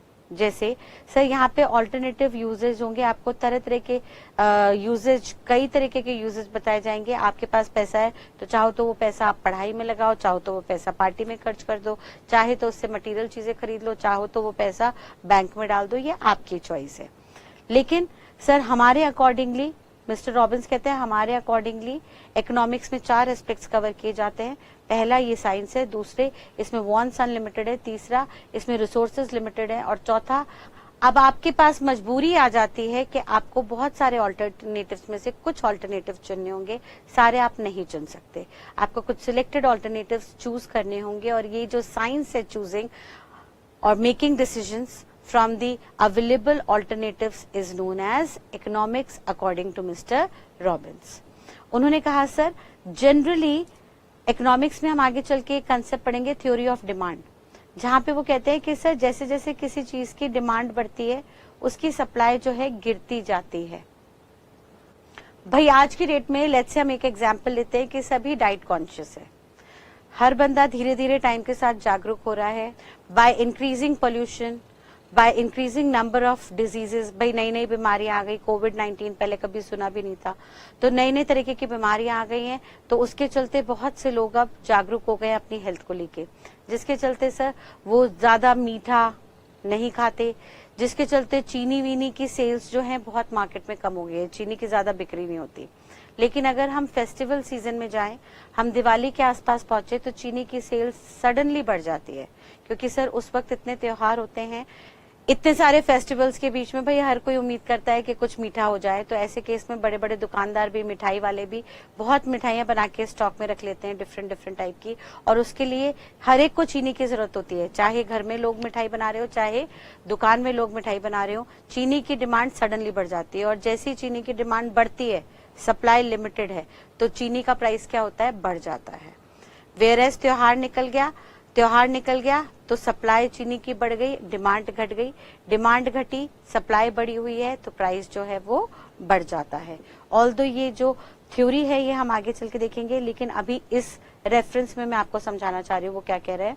वो कह रहे हैं सर इस प्रिंसिपल के अंदर ना मेन फोकस जो बंदे का रहता है वो कहता है कि सर हमें ना इकोनॉमिक वेल्थ के बारे में सोचना है, हमें ये सोचना है इकोनॉमी में वेल्थ कैसे क्रिएट की जाए। तो सर हम हर वो चीज बनाएंगे जिससे प्रॉफिट हो, सर हम सिगरेट बनाएंगे, हम दारू बनाएंगे, इससे बहुत बिक्री होती है, पार्टी सीजन में लोग बहुत अल्कोहल वगैरह पीते हैं, और आज के डेट में बढ़ते स्ट्रेस के साथ देखा गया है कि कॉर्पोरेट सेक्टर में तो सिगरेट्स के साथ साथ अल्कोहल की कंजम्पशन भी बहुत बढ़ गई है। अब भैया इसके चलते बताइए, एक सोसाइटी में अल्कोहल सिगरेट्स की मैन्युफैक्चरिंग बढ़ गई, उनकी सेल बढ़ गई, तो बिजनेसमैन के स्टैंड पॉइंट से बिजनेसमैन को प्रॉफिट हो रहा है या नहीं? बिल्कुल सर, बिजनेसमैन के स्टैंड पॉइंट से बिल्कुल फायदा हो रहा है। लेकिन आपको नहीं लगता सोसाइटी के पॉइंट ऑफ व्यू से यहाँ पे नुकसान हो रहा है? सर कितने लाखों करोड़ों लोग जो ये सिगरेट दारू कंज्यूम कर रहे हैं, इनको आए दिन कैंसर की, लंग्स इन्फेक्शन की कितनी बीमारियां हो रही हैं, और इसके चलते डेथ रेट भी बढ़ रहे हैं। तो सर लॉ कहता है कि यहाँ पे आप सिर्फ और सिर्फ मटेरियल वेल्थ पे ही फोकस मत करो, सिर्फ और सिर्फ मटेरियल वेल्थ पे ही फोकस मत करो, क्योंकि बहुत सारे प्रोडक्ट्स ऐसे हैं जिनका बिजनेस करके बिजनेसमैन करोड़ों रुपए बना सकता है। लेकिन सर अगर सोसाइटी के नजरिए से देखे जाए तो वो बिल्कुल भी एथिकल नहीं है। ये प्रोडक्ट ऐसे हैं जो इंसानों को पता नहीं कितने तरीके की बीमारियां दे देंगे, और फिर भाई कोई अगर ज्यादा एडिक्टेड हो गया इन तंबाकू, गुटखा, दारू, सिगरेट के चलते, तो सर हो सकता है वो कम उम्र में ही मर जाए, और वो इकलौता बंदा है घर के लिए कमाने वाला और कम उम्र में मर गया, तो सोचिए उसके पीछे से उसके परिवार वाले पे क्या गुजरेगी। तो सर आप प्लीज सिर्फ और सिर्फ मटेरियल वेल्थ पे फोकस मत कीजिए, क्योंकि अगर आप सिर्फ और सिर्फ मटेरियल वेल्थ पे ही फोकस करेंगे तो अल्टीमेटली हो सकता है सिर्फ मटेरियल बातों को ध्यान में रखने की वजह से सोसाइटी का एक्चुअल वेलफेयर डिग्रेड हो जाए, सोसाइटी को एक्चुअल नुकसान हो जाए। देयरफॉर उन्होंने कहा कि सर यहाँ पे अब हम आपको कहना चाह रहे हैं कि नॉन मटेरियल वेल्थ को भी फोकस करके चलिए, नॉन मटेरियल वेल्थ को भी दिमाग में बैठाइए, नॉन मटेरियल वेल्थ की भी साइंस समझिए, नॉन मटेरियल वेल्थ को भी कंसिडर कीजिए। समझ में आया? तो सर उन्होंने कहा कि यहाँ पे अकॉर्डिंग टू मिस्टर रॉबिन्स हमने देखा सबसे पहला फायदा क्या हुआ इस अप्रोच का कि सर एक तो ये साइंटिफिक अप्रोच है जिसके चलते मटेरियल और नॉन मटेरियल का डिफरेंस अब खत्म हो गया। उन्होंने कहा सर प्लीज सिर्फ पैसा कमाने के पीछे मत भागिए, आपको डिसीजन मेकिंग इस तरह से लेनी है कि पैसा तो कमाइए लेकिन वो जरिए भी ढूंढिए जिसमें आप एथिकल तरीके से पैसा कमा सकें। आपको वो गुड्स वो चीजें चुननी है जिसमें आप भी पैसा कमा सकें और सोसाइटी के भी हर इंसान को फायदा हो, यानी सबके लिए विन विन सिचुएशन हो जाए, हर किसी का फायदा हो, हर कोई विन करे। इस तरह से आपको अपने बिजनेस के मॉडल को चुनना होगा। ठीक है जी, तो हम कह सकते हैं यहाँ पे जो स्कोप हो गया वो वाइडर हो गया है, बिकॉज यहाँ पे सिर्फ मटेरियल वेल्थ पे ही नहीं नॉन मटेरियल वेल्थ पे भी ध्यान दिया जा रहा है। साथ साथ सर ये साइंस है, यानी साइंस है तो इसका मतलब फिक्स्ड प्रोसेस है, सिस्टमैटिक प्रोसेस है, it will remain same for all. And then वो कह रहा है sir positive science, it is a positive science. जरा समझिए पॉजिटिव साइंस का मतलब क्या होता है। मिस्टर रॉबिन्स ने एक स्टेटमेंट पास की थी जो थोड़ी सी ओवर द पीरियड कॉन्ट्राडिक्टरी रही।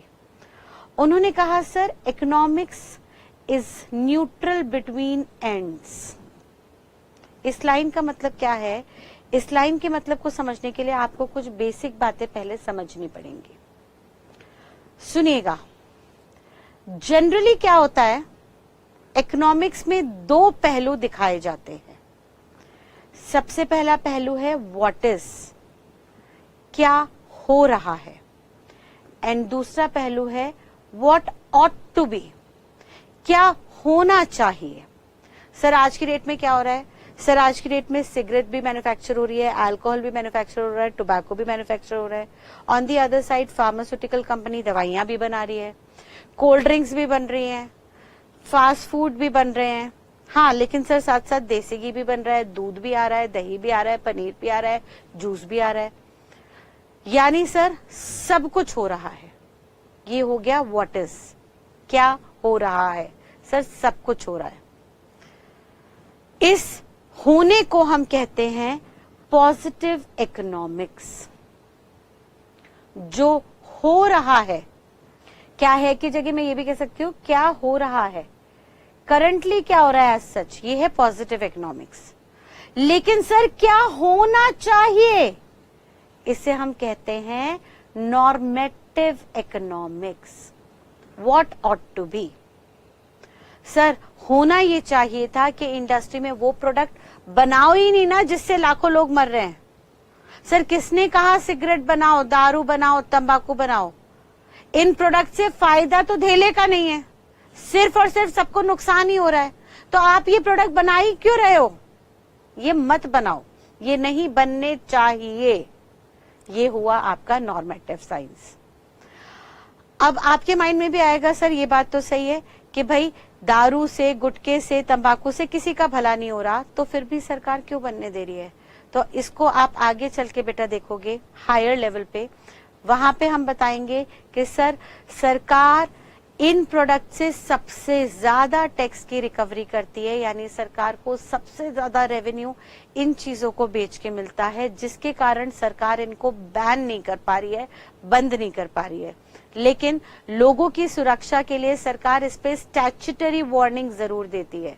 सिगरेट के डिब्बे पे, अल्कोहल की बोतल में बड़ा बड़ा लिखा होता है cigarette is injurious to health. अब तो फोटो भी लगने लगी है कि मत खाओ भैया, कैंसर वैंसर हो जाएगा, फिर हमारे पास मत आना। लेकिन सरकार को रेवेन्यू भी चाहिए, देश चलाना है, तो रेवेन्यू ज्यादा से ज्यादा रिकवर करने के लिए सरकार इनको बैन नहीं करती। तो भाई यहाँ पे मिस्टर रॉबिन्स जो हैं वो कहते हैं सर हम जो है ना सिर्फ और सिर्फ पॉजिटिव इकोनॉमिक्स से डील करेंगे, नॉर्मेटिव से हमें कोई मतलब नहीं है। इकोनॉमिक्स सिर्फ ये बताएगी क्या हो रहा है, होना क्या चाहिए, उससे सरकार का कुछ लेना देना नहीं है। ये बात मिस्टर रॉबिन्स ने कही थी और इस बात को उन्होंने ड्राफ्ट किया था by stating that economics is neutral between ends. Ends का मतलब जरूरतें। तो सर चाहे जरूरत दूध पीने की हो या दारू पीने की हो, दोनों ही जरूरतें मिस्टर रॉबिन्स के हिसाब से न्यूट्रल है, क्योंकि दोनों ही जरूरतों को पूरा करने के लिए एक बिजनेसमैन आएगा, एक दूध बनाएगा, एक दारू बनाएगा और बना के बेचेगा, और बेचेगा तो वेल्थ आएगी, मटेरियल वेल्थ आएगी। ये हमारी इकोनॉमिक्स का साइंस माना जाएगा। ठीक है जी, यानी economics is a neutral science means वो कहना चाह रहा है it can't prescribe what should be done. Economics हमें ये नहीं बताएगा कि क्या होना चाहिए, इकोनॉमिक्स सिर्फ हमें ये बताएगा क्या हो रहा है। तो क्या लगता है आपको, ये सही कह रहे हैं? देखते हैं मेरिट्स में। उन्होंने कहा सर ये पॉजिटिव साइंस है। ठीक है जी, बिल्कुल सही बात, पॉजिटिव साइंस है। जो हो रहा है उसे देखो, क्या होना चाहिए उससे आपका कोई मतलब नहीं है। It covers all goods and commodities, ये सारे गुड्स और कमोडिटीज कवर कर रहा है और जनरल प्रिंसिपल बता रहा है जो हर गुड्स पे लगेंगे। ठीक है सर, यहां तक बात समझ में आ रही है। लेकिन सर ये सिर्फ और सिर्फ पॉजिटिव साइंस की बात कर रहा है कंप्लीटली, ये डीमेरिट है सर। क्यों? क्योंकि सर एक्चुअली ना सोचिए, एक घर में एक बच्चा है, लेट्स से आप छोटे थे, तो भाई जब आप छोटे थे तो आपके पेरेंट्स ने हमेशा आपको सुपरवाइज एंड गाइड किया।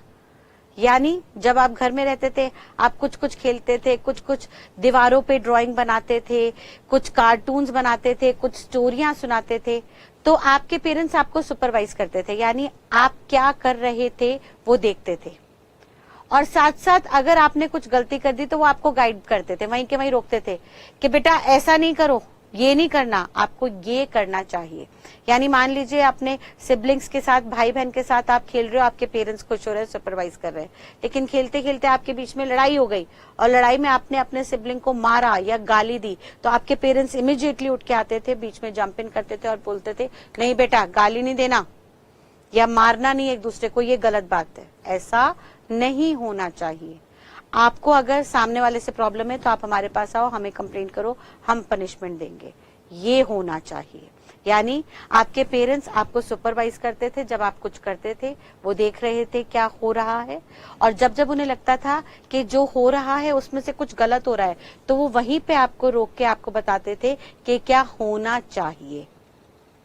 अब इमेजिन कीजिए कि अगर आपके पेरेंट्स आपको कभी रोकते ही नहीं आपकी गलतियों पे, तो सोचिए बड़े होके आप कितना बड़ा डिजास्टर क्रिएट करते।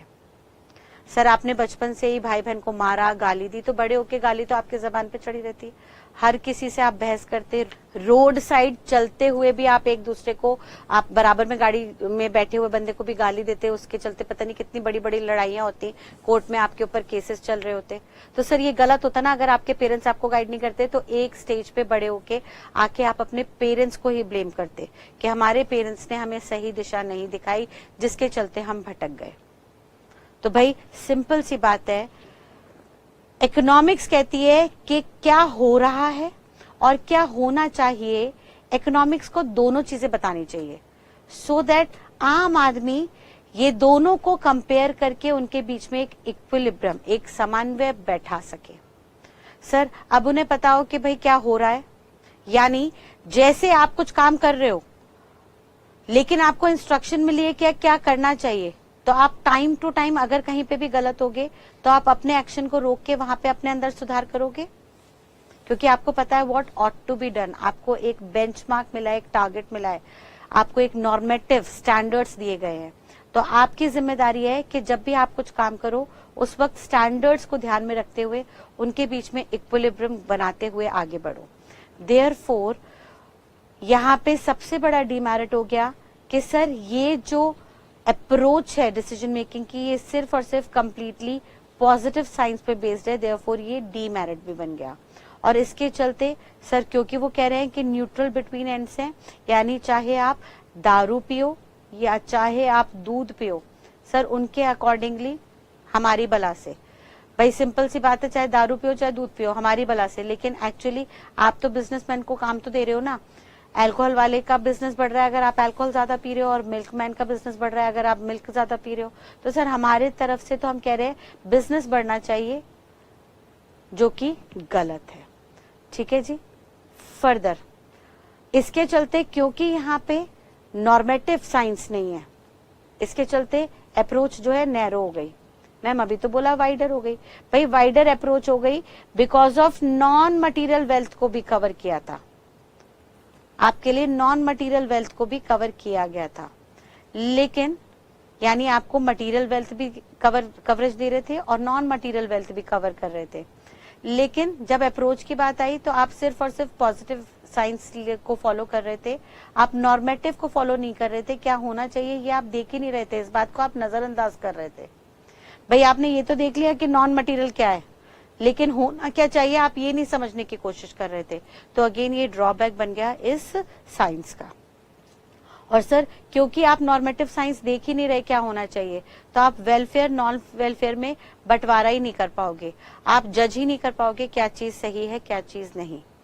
एंड लास्टली वो कहता है सर यहाँ पे सिर्फ और सिर्फ कमियों पे ही फोकस किया जाता है, क्योंकि आप कह रहे हो पॉजिटिव साइंस है तो आप सिर्फ कमियां ही देखोगे, क्या कम है, ये कमियां कैसे दूर की जा सकती हैं, इस पे तो आप कभी ध्यान दोगे ही नहीं, क्योंकि सर आप नॉर्मेटिव साइंस को फॉलो कर ही नहीं रहे। मान लीजिए सर हमारे यहाँ कमी है लेट्स से एम्प्लॉयमेंट की, तो सर आप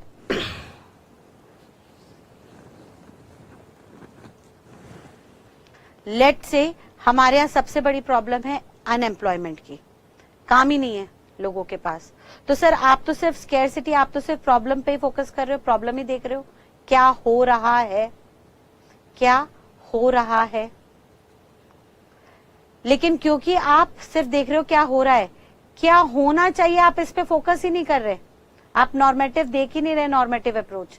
क्योंकि आप नॉर्मेटिव अप्रोच ही नहीं देख रहे तो आप सोल्यूशन ढूंढने की कोशिश ही नहीं करोगे। सर देखो ना, अगर अनएम्प्लॉयमेंट बढ़ रही है, ठीक है, अनएम्प्लॉयमेंट बढ़ रही है, काम नहीं है लोगों के पास, इसका मतलब समझो ना ह्यूमन रिसोर्स बढ़ रहा है, पॉपुलेशन बढ़ रही है। भाई अगर हमारी इकोनॉमी में अनएम्प्लॉयमेंट बढ़ रही है, काम धंधा नहीं है, इसका मतलब पॉपुलेशन बढ़ रही है ना, और पॉपुलेशन बढ़ रही है इसका मतलब तो ह्यूमन रिसोर्स बढ़ रहे हैं, और अगर ह्यूमन रिसोर्स बढ़ रहे हैं तो हमारे लिए ये फायदा है ना हमारी इकोनॉमी के लिए। अगर ह्यूमन रिसोर्स बढ़ रहे हैं तो ढूंढो इसमें सोल्यूशन, ढूंढो कि इन ह्यूमन रिसोर्स को हम किस तरह से यूटिलाइज करें, आगे आने वाले टाइम में इनको कैसे एम्प्लॉय करें। जैसे अब गवर्नमेंट कह रही है सर हमने बहुत सारे स्किल डेवलपमेंट प्रोग्राम निकाले हैं, हमने स्कीम्स निकाली हैं आत्मनिर्भर भारत की, जहां पे हम आपको कह रहे हैं भाई आपके पास काम नहीं है तो दिक्कत नहीं, आपको जॉब ढूंढने की जरूरत नहीं है, आप खुद से एम्प्लॉयमेंट क्रिएट करो, आप अपने घर से ही काम करना शुरू कर दो। आपको कोई भी काम आता है, कोई भी काम, आजकल ऑनलाइन पोर्टल पे इतने काम आ गए, आप अपने घर पे लड्डू बैठ के बनाओ और उसको ऑनलाइन रजिस्टर कर दो, ऑनलाइन आपके लड्डू की सेल हो जाएगी, अगर आपके लड्डू की क्वालिटी अच्छी है। आपने देखा होगा पीछे कुछ टाइम पहले सोशल मीडिया पे एक लड्डू दादी बहुत पॉपुलर हुई, she is above 80 years of age, और वो घर से लड्डू बनाती हैं, बट वो इतने पॉपुलर हुए ऑनलाइन बिजनेस में कि अब वो करोड़ों का बिजनेस कर रही है। तो आत्मनिर्भर बनिए ना, आपको डिजिटल मार्केटिंग के अंदर कुछ आ रहा है तो डिजिटल मार्केटिंग अपने घर से, मोबाइल से, लैपटॉप से सर्विसेज प्रोवाइड कीजिए।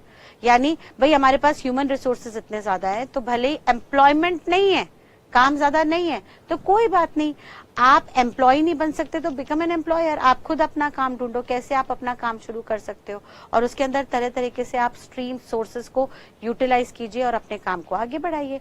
बट सर आपका तो ड्रॉबैक है, आप तो देखते ही नहीं कि क्या होना चाहिए, तो आप तो सोल्यूशन पे कभी फोकस करते ही नहीं, आप सोल्यूशन पे फोकस नहीं करते, आप सिर्फ प्रॉब्लम पे फोकस करते हो, इसलिए आपका साइंस अधूरा रह जाता है और इकोनॉमी का ऑन अ ब्रॉडर सेंस भला नहीं हो पाता। ठीक है जी, तो ये एक आपका ड्रॉबैक हो गया। एंड देन सर आपके यहाँ जो रिसोर्सेज है, हो सकता है कुछ रिसोर्सेज ऐसे हो जिनके ऑल्टरनेटिव यूज ही ना हो, there could be few resources which does not have any alternative use. तो अब ऐसे केस में से कुछ रिसोर्सेज हो सकते हैं जो कहीं यूज ही नहीं हो सकते। तो ऐसे केस में आपके पास जो आपने साइंस में ऊपर बोला था कि सर इसमें 4 एस्पेक्ट है, चौथा एस्पेक्ट है कि आपको ऑल्टरनेटिव यूज में से कोई एक चूज करना होता है, डिसीजन मेकिंग करनी होती है। बट सर कुछ तो ऐसे रिसोर्सेज हो सकते हैं जिसमें कोई ऑल्टरनेट होगा ही नहीं, तो वहां पे ये ऑल्टरनेटिव यूज का तो कंसेप्ट ही फेल हो जाएगा। ठीक है।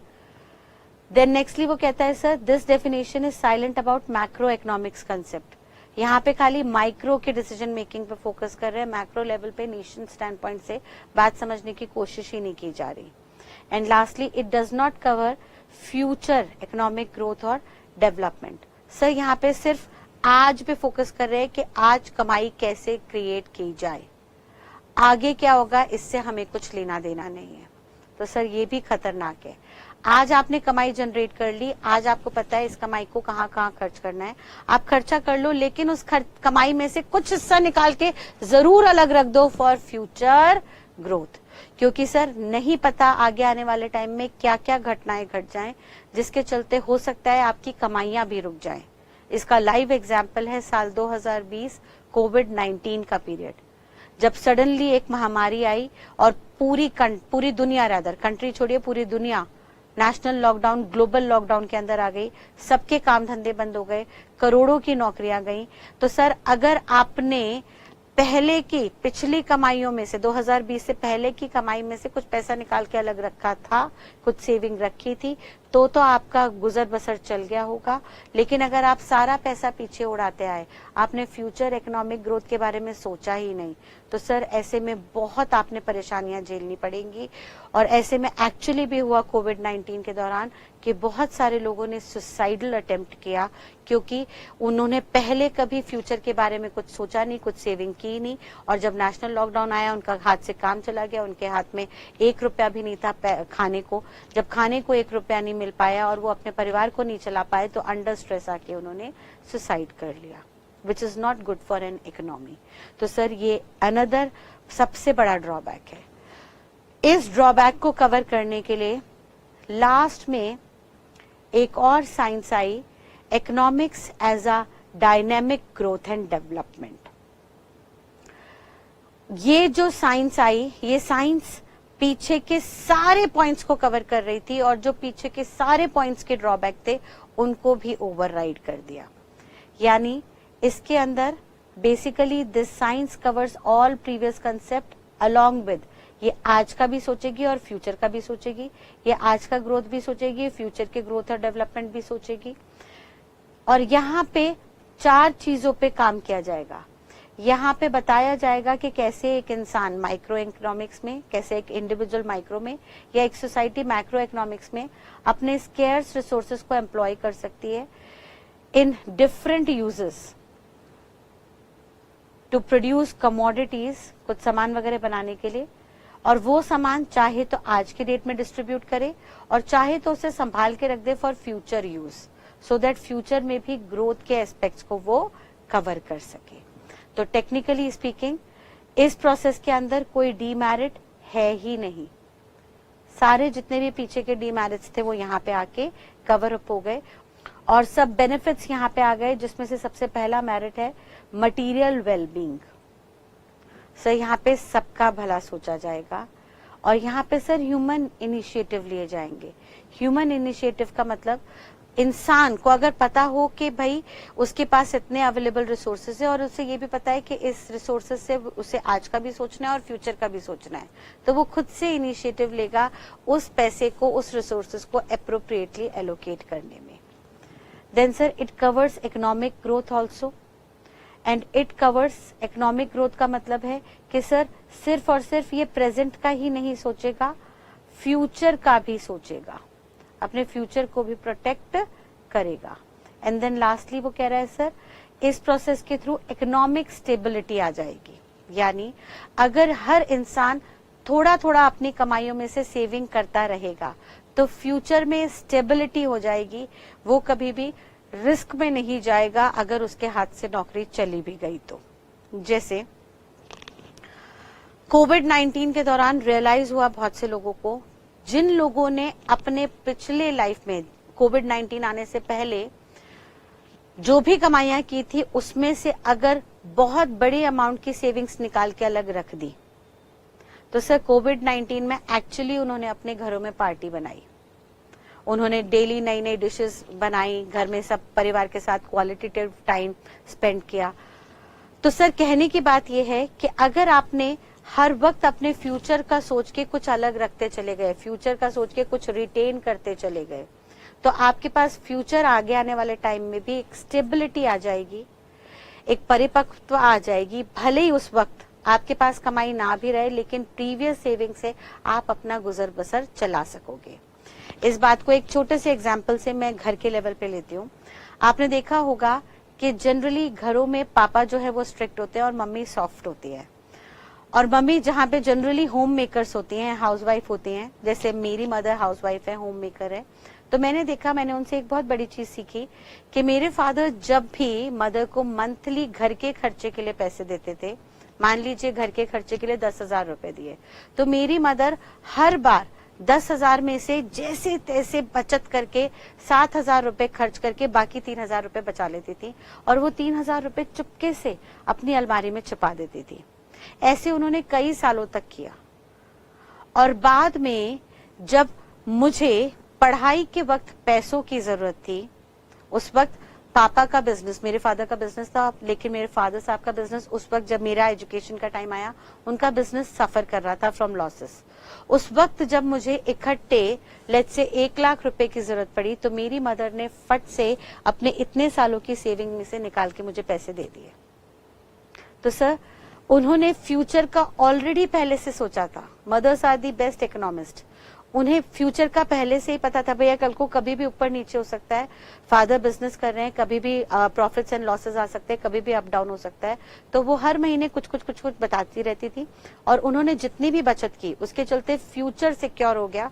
फ्यूचर में जब फादर साहब के बिजनेस में लॉस भी आया, तब भी मदर ने स्टेबलाइज्ड इनकम मेरे हाथ में रख दी, सो दैट मेरी एजुकेशन सफर ना करे।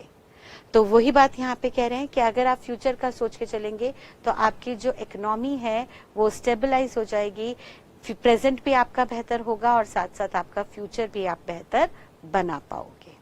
समझ में आ रही है बेटा यहाँ तक? तो यहाँ तक हमने देखा बेसिक इंट्रोडक्शन ऑफ इकोनॉमिक्स। हमने बिगनिंग शुरू की थी, हमने कहा था सर इकोनॉमिक्स का बेसिक मीनिंग होता है ओइकोनोमिया, यानी हाउस होल्ड मैनेजमेंट। ऑल्दो ये जब इंडिविजुअल स्टैंड पॉइंट से होती है तो वाकई हाउस होल्ड मैनेजमेंट होती है, जिसको हम माइक्रो इकोनॉमिक्स कहते हैं। लेकिन अगर ये नेशन लेवल पे हो, कंट्री लेवल पे हो, तो ये गवर्नमेंट जनरली देखती है, जिसको हम मैक्रो इकोनॉमिक्स कहते हैं। फिर हमने कहा इकोनॉमिक्स का बेसिक फंडामेंटल ये होता है कि सर जनरली जो ह्यूमन नीड्स है वो अनलिमिटेड है, लेकिन जो रिसोर्सेज अवेलेबल है वो लिमिटेड है, स्केर्स है। तो लिमिटेड रिसोर्सेज से अनलिमिटेड वांट्स आप पूरी फुलफिल नहीं कर सकते। देयरफॉर आपको बीच में आके चॉइस मेकिंग करनी पड़ती है, आपको डिसीजन मेकिंग करनी पड़ती है कि लिमिटेड रिसोर्सेज से आप अनलिमिटेड वांट में से ऐसी कौन कौन सी वांट पूरी करें जिससे आप पूरे परिवार का भला कर सके। और नेशन वाइड अगर देखें तो सर नेशन में सोसाइटी का भी भला हो, कंज्यूमर का भी भला हो, साथ साथ producer, manufacturer, seller, service provider का भी भला हो, ये भी हमें देखना होता है। इसके बेस पे इकोनॉमिस्ट ने डेफिनेशंस बनाई। डेफिनेशंस को हमने 4 कैटेगरी में बांटा। सबसे पहली थी साइंस एज अ वेल्थ, जिसके अंदर हमने सिर्फ और सिर्फ मटेरियल वेल्थ पे फोकस किया। फिर दूसरा था साइंस ऑफ मटेरियल वेलफेयर, जहां पे हमने सिर्फ और सिर्फ मटेरियल वेल्थ पे तो फोकस किया, लेकिन साथ साथ हमने पब्लिक वेलफेयर भी, लोगों की खुशियां भी एड इन करी, ऑल्दो खुशियां यहाँ पे अगेन मटेरियल टर्म्स में ही थी। देन उसके बाद थर्ड लेवल पे हमने स्केर्सिटी पे फोकस किया, हमने डिसीजन मेकिंग पे फोकस किया, लेकिन यहाँ पे हमने मटेरियल नॉन मटेरियल दोनों ही वेल्थ को कवर किया। बट यहाँ पे हमने सिर्फ और सिर्फ पॉजिटिव साइंस को कंसिडर किया, यानी हमने कहा आप सिर्फ ये देखो क्या हो रहा है, क्या होना चाहिए, उससे आपका कोई वास्ता नहीं है। हाउएवर लास्ट में आया डायनामिक ग्रोथ एंड डेवलपमेंट, जिसमें उन्होंने वो सारी कमियां दूर कर दी जो पिछले वाले साइंस के अंदर थी। उन्होंने कहा सर सिर्फ पॉजिटिव नहीं, साथ साथ नॉर्मेटिव साइंस को भी फॉलो करो। आप देखो क्या हो रहा है ये भी देखो, और आगे आने वाले टाइम में क्या होना चाहिए, फ्यूचर को भी आपको देखना पड़ेगा। आप सिर्फ अभी प्रेजेंट में क्या हो रहा है ये देखिए, और फ्यूचर में इकोनॉमी को ग्रो करने के लिए, डेवलप करने के लिए क्या क्या होना चाहिए ये भी आपको देखना होगा। उसके लिए आपको पॉजिटिव और नॉर्मेटिव दोनों को फॉलो करना होगा, और दोनों को फॉलो करते हुए प्रेजेंट और फ्यूचर ग्रोथ के लिए रिटेंशन रखनी होगी। और रिटेंशन अगर आप रखोगे तो फ्यूचर में आप अपनी इकोनॉमी को स्टेबलाइज कर सकोगे। ठीक है जी, तो यहाँ पे आके हमारे इकोनॉमिक्स का बेसिक फंडामेंटल कंप्लीट होता है। इसको आप अच्छे से रिवाइज कर लीजिएगा। नेक्स्ट क्लास से पहले कम से कम 2-3 बार आपको इसे अच्छे से रिवाइज करना है। ट्रस्ट मी, पूरा इकोनॉमिक्स हार्डली 20-25 लेक्चर्स का इकोनॉमिक्स है। ये पूरा का पूरा इकोनॉमिक्स आप साथ लेक्चर के साथ याद कर लेंगे। आपको अलग से बैठ के इसे याद करने की जरूरत नहीं पड़ेगी, प्रोवाइडेड क्लास खत्म होने के बाद इन नोट्स को आपको एटलीस्ट 3 टाइम्स रिवाइज करना है। सिर्फ 2 पेजेस के नोट्स हैं, ज्यादा टाइम नहीं लगेगा। 2 पेजेस को चलते फिरते भी अगर आप 3 बार दोहरा दोगे तो ये कंसेप्ट आपको हाथ के हाथ याद हो जाएंगे। ठीक है बेटा, तो आज की क्लास को हम यहीं पे कंक्लूड करते हैं। Till next class, thank you and God bless you all. Bye bye.